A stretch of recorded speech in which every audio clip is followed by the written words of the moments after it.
I know that through our conversations, I think we spoke a little bit about like the way you kind of been able to view that self-awareness you're talking about. You mentioned, that you would, even in this conversation, that you would look at how you would play a lot of times. You look at your losses and figure out, okay, how did I get to this stage, and be self-awareness of your internal state, because that's very important also as a chess player.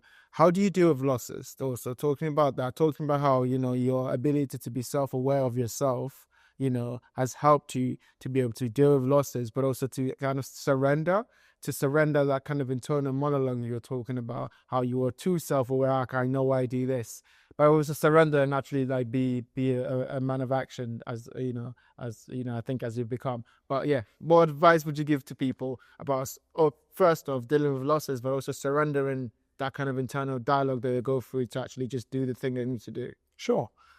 When it comes to dealing with losses suck.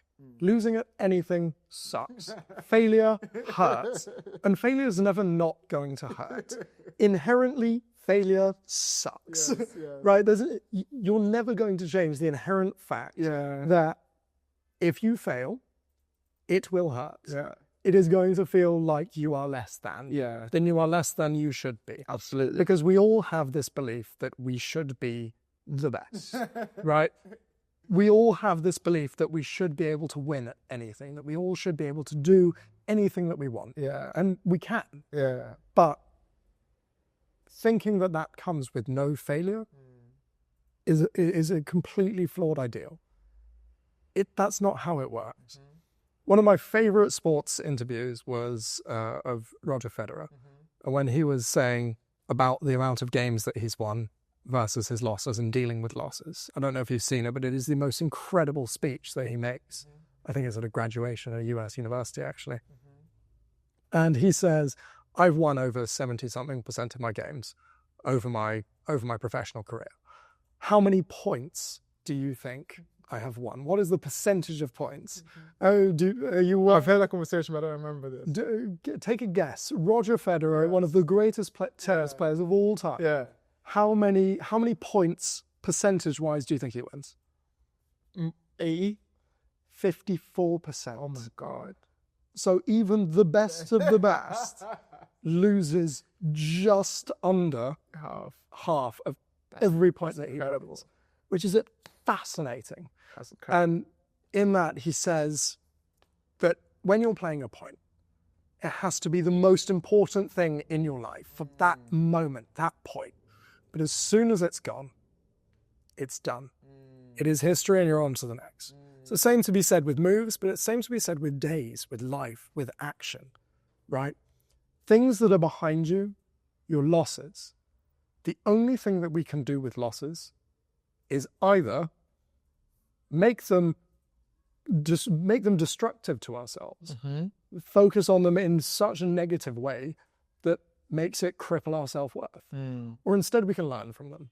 Of course, everybody understands the idea of learning from your losses, but it really takes somebody who is willing to put themselves aside, put their self-worth aside for a moment to be able to objectively evaluate why and how they lost.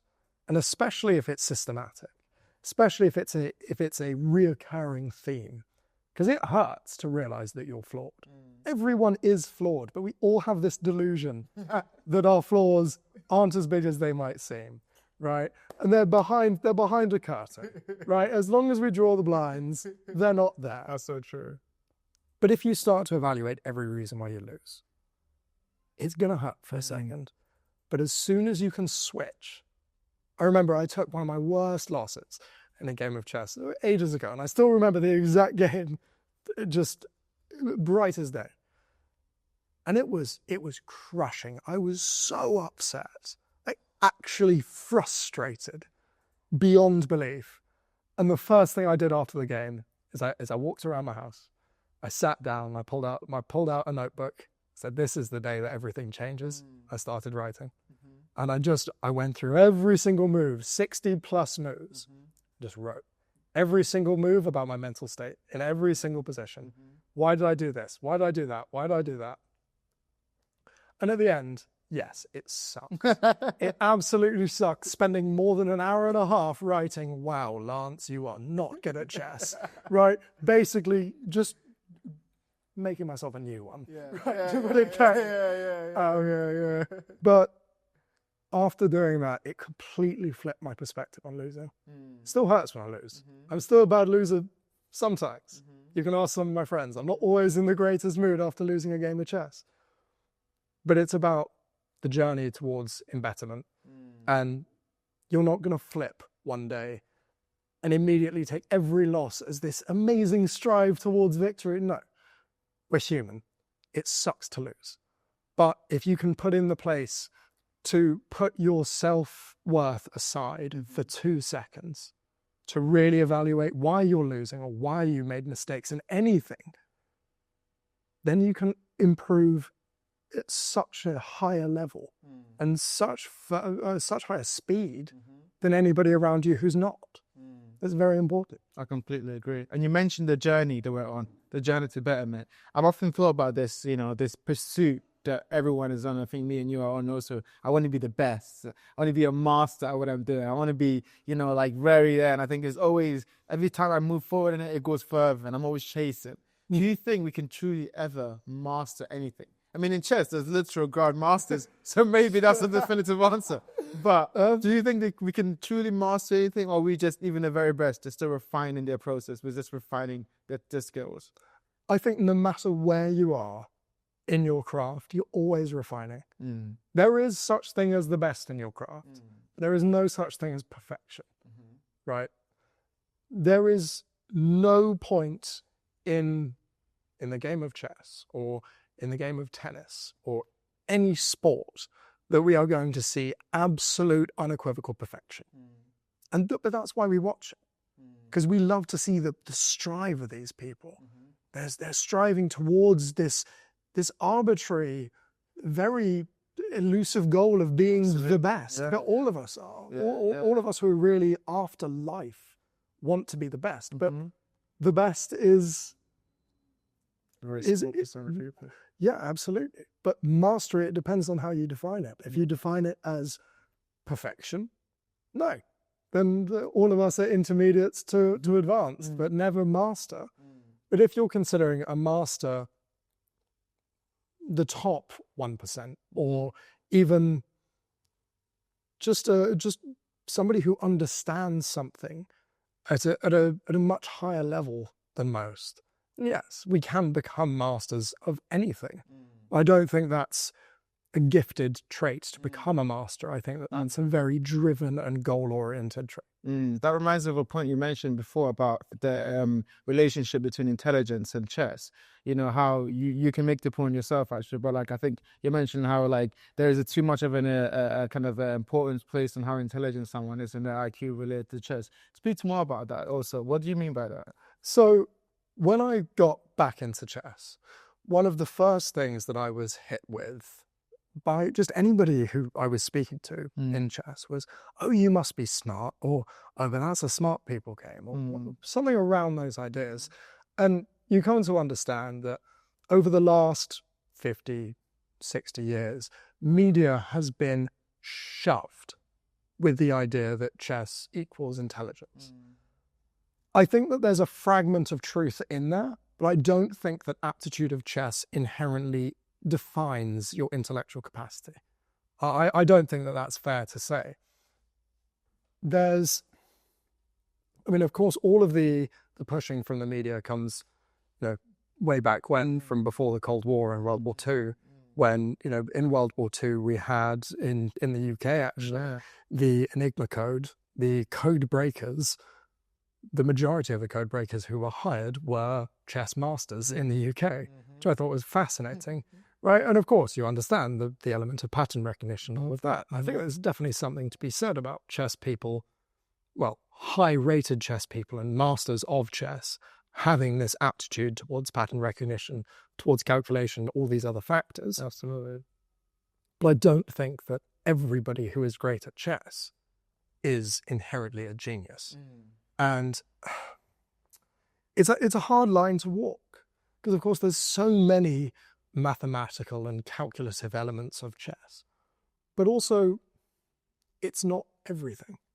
And there are some chess masters who really present the idea that you can be exceptional at something.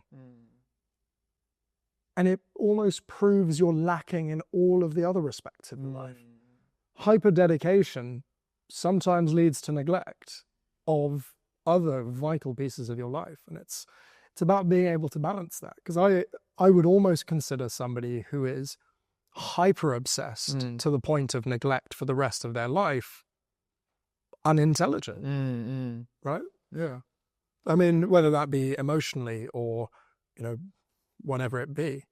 But I think it's a very interesting point to tackle. I completely agree. I think that's the biggest focus for me in my life too. As more I interview people who do amazing things, I just begin to see that, they're also very focused on the person they are, not to get too lost with the pursuit. The most dedicated people don't take themselves too seriously at all. They understand the pursuit they're doing is for life. They kind of, they're relaxed about the pursuit. They work very, very hard. They're obsessed with what they do. But outside of that, they're just like a normal person. They treat everyone equally. They treat everyone with kindness and compassion, and they really believe in, I believe that the person you are comes before whatever pursuit that you're going with, because I guess that's what will sustain it. That's the most important thing. Okay, I have a question now. I always wanted to ask the chess person too. So obviously, in the game of chess, there's different styles we've talked about before. Yeah. So what would you say, as a metaphor for life, what would you say someone's way of playing chess says about them as a person? Can you even derive that? Is it possible to go from, like this person is this, so this must mean like they do look at life this way? And if that's the case, what would you say for yourself?